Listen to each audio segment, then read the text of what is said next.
kok pas ya? Maksudnya kok pas ya, hal yang terjadi dalam kehidupan keluarga kami ya. Bude dari suami saya meninggal tadi malam ya. Dan saya ngomongin sama Tuhan, apa maksudnya? Apa maksudnya? Hari ini saya harus menyampaikan firman Tuhan tentang suatu kematian. Iman yang membangkitkan suatu tempat kematian. Tetapi semua kematian itu adalah rahasia daripada Allah. Kalau Tuhan sudah berkata ulang, maka harus kembali. Karena apa yang kita miliki di dunia ini tidak ada yang kita miliki. Semuanya itu adalah milik daripada Tuhan. Nyawa, bahkan nafas kehidupan kita itu kita pinjam sama Tuhan. Tuhan sudah bilang, ayo waktunya balik ya, waktunya balik. Kita ambil. Apa nafasku saya tak pinjam, kalau kamu tak ambil. Nah, kalau Tuhan sudah ngomong seperti itu, apa yang bisa kita lakukan? Kita tidak bisa melakukan apa-apa kecuali oke Tuhan, aku siap Tuhan. Dan di sini berbicara tentang suatu iman. Kalau di mana 3 tahun yang lalu atau 4 tahun yang lalu ya, saya mengalami penyakit, sedikit saya bersaksi. Saya mengalami suatu penyakit yang dimana itu adalah suatu penyakit yang sangat mengerikan ya, penyakit yang sangat mengerikan. Semua manusia tidak pernah mau dengan yang namanya penyakit. Tetapi ketika mendengarkan penyakit ini, kanker ya, pasti otomatis rasanya ketakutan. Karena apa?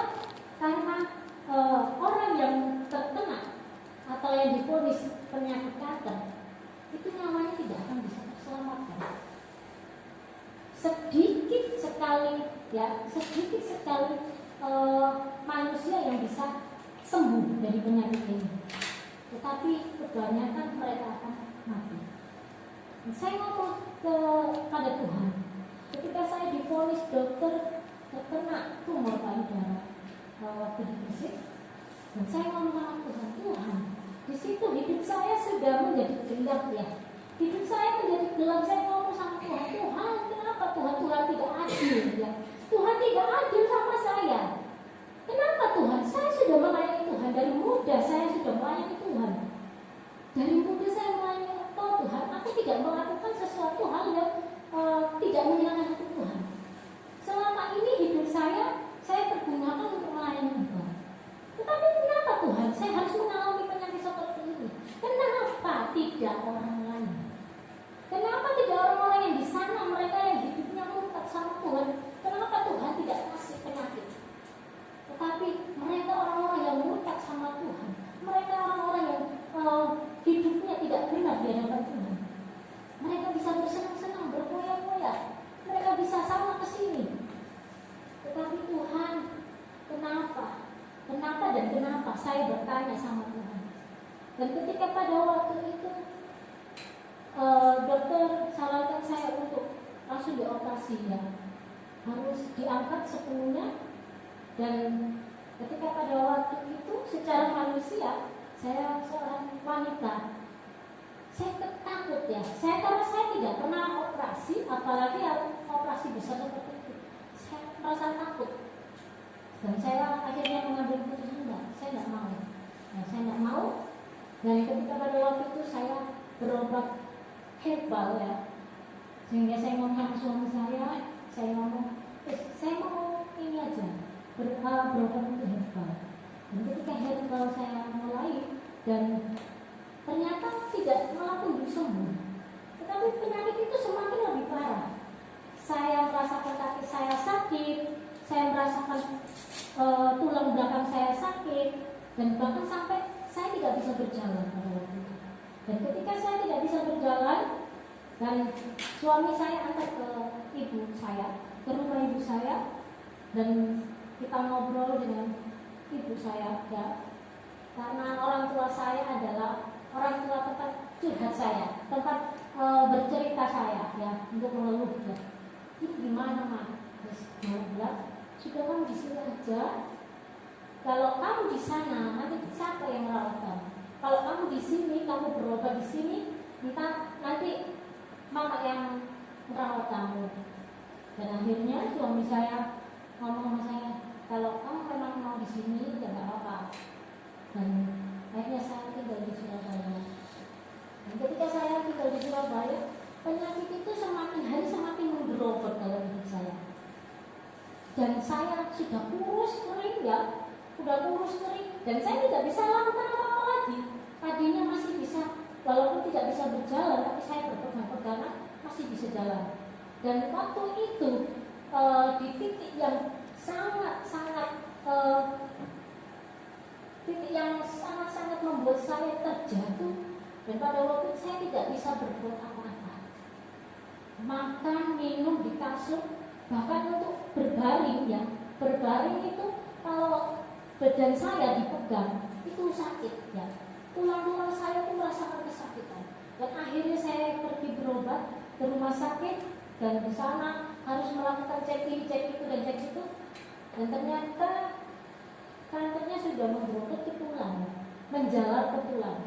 Dan ketika menjalar ke tulang, dan dokter katakan ini tumornya sudah menjalar sampai ke tulang, bahkan makan sampai tidak bisa berjalan, tidak bisa apa-apa, bahkan dipegang aja sakit. Terus pada waktu dokter katakan seperti itu, dan memanggil salah satu dari saudara saya ya, yang mengantarkan saya pada waktu itu, lalu dokter bilang, Bapak tahu nggak, ini penyakit ini ya, tumor ini sudah memasuki stadium 4 ya, sudah memasuki stadium 4. Dan Bapak tahu ini resikonya sangat berat. Terus, dan ini harus menjalani beberapa pengobatan. Kita cek dulu dari jantungnya, dari paru-parunya, apakah kanker ini menggerogol sampai ke seluruh bagiannya.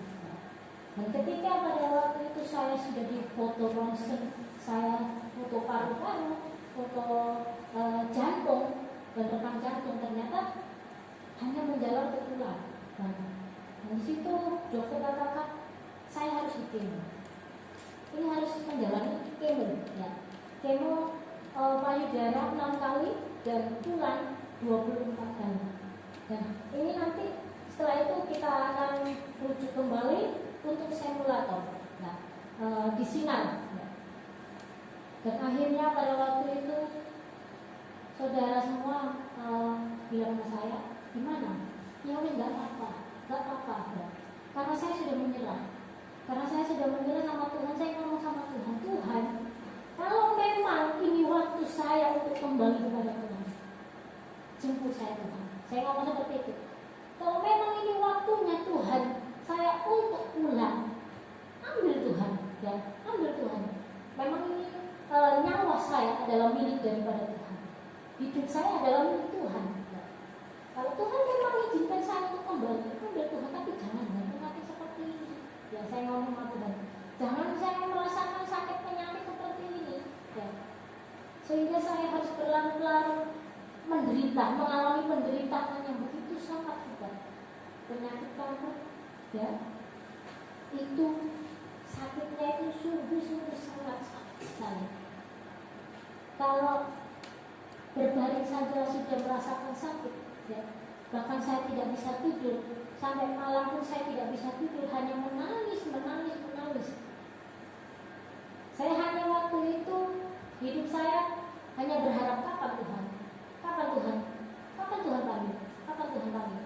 Kalau saya hari ini bisa sejenak bisa beristirahat ya, karena nyerinya berkurang, karena dokter kasih obat nyeri ya. Terus sejenak ketika saya terbangun, saya masih bangun. Saya kira saya sudah dipanggil oleh Tuhan.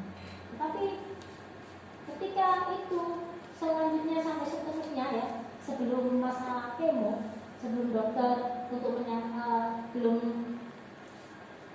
suruh saya ke kemo, jadi saya waktu itu, saya malam itu nangis, saya ngomong sama Tuhan, dan ibu saya nemenin saya dan mengajak saya berdoa untuk berharap kepada Tuhan. Sepertinya seakan saya tidak memiliki pengharapan. Saya tidak memiliki pengharapan. Saya sudah nyerah sama Tuhan. Tuhan, saya sudah nyerah. Bahkan untuk apa-apa saya sudah tidak bisa Tuhan. Saya hanya hanya di kasur ya, saya hanya tidur ya. Untuk apa-apa harus dibantu dengan orang lain. Kalau tidak bisa melakukan apa-apa. Dan ketika pada waktu itu waktunya tiba, saya kemo pertama kali pada waktu itu. Benar ya saudara ya, kata banyak orang mengatakan yang orang kemo itu sakit ya. Ternyata benar. Selang 1 minggu ya, berapa hari, 4-5 hari ya, 4-5 hari itu obat itu mulai berjalan. Obat itu mulai berjalan, terasa panas, tubuhnya panas, terus pokoknya nggak karuan, tubuh ini nggak karuan.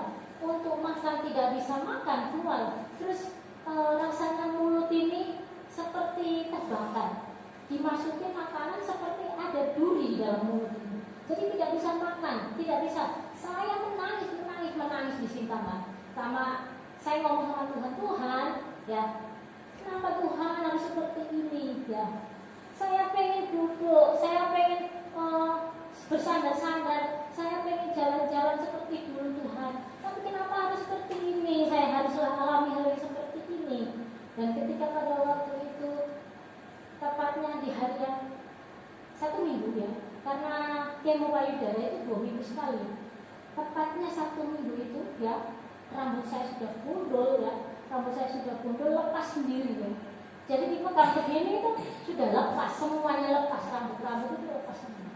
Saya ngomong sama Tuhan, kalau ini memang rencana Tuhan dalam hidup saya, kalau Tuhan berikan saya kesembuhan, saya pasti sembuh. Tetapi Tuhan, kalau memang Tuhan izinkan saya untuk kembali pada Tuhan, hari ini Tuhan, atau nanti malam Tuhan jemput saya. Dan ketika pada waktu itu saya bisa tertidur. Dan ketika saya tertidur, karena ibu saya tidur di bawah ranjang ya, saya di atasnya, ibu tidur di bawah. Dan ketika saya tertidur, saya bermimpi. Dan ketika saya waktu itu mimpi saya, Tuhan membawa saya bersama melihat orang-orang kudusnya. Ketika di situ saya melihat, saya berjalan, saya melihat orang-orang kudusnya Tuhan, mereka menyembah memuji Tuhan, memuliakan Tuhan. Mereka semua memakai jubah-jubah putih, ya, jubah-jubah putih. Dan ketika mereka menyembah, memuji Tuhan, mengatakan suatu kata, kudus, kuduslah Tuhan.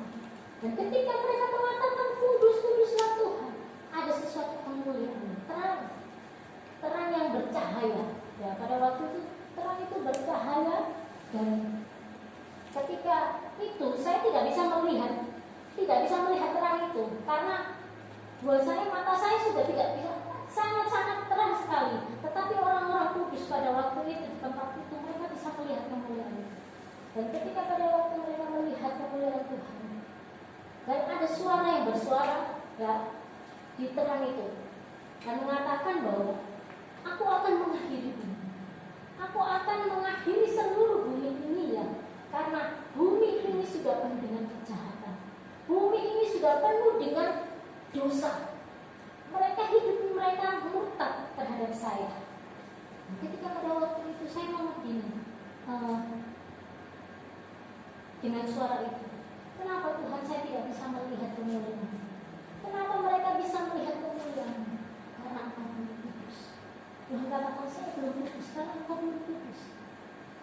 Kalau begitu Tuhan, kalau hari ini saya ada di sini Tuhan, saya bisa melihat kemuliaan Tuhan. Tuhan, kenapa Tuhan? Tuhan tidak ambil saya. Tuhan katakan, pekerjaanmu belum selesai. Kudus ini. Selesaikan pekerjaanmu selama engkau masih aku berikan kesempatan.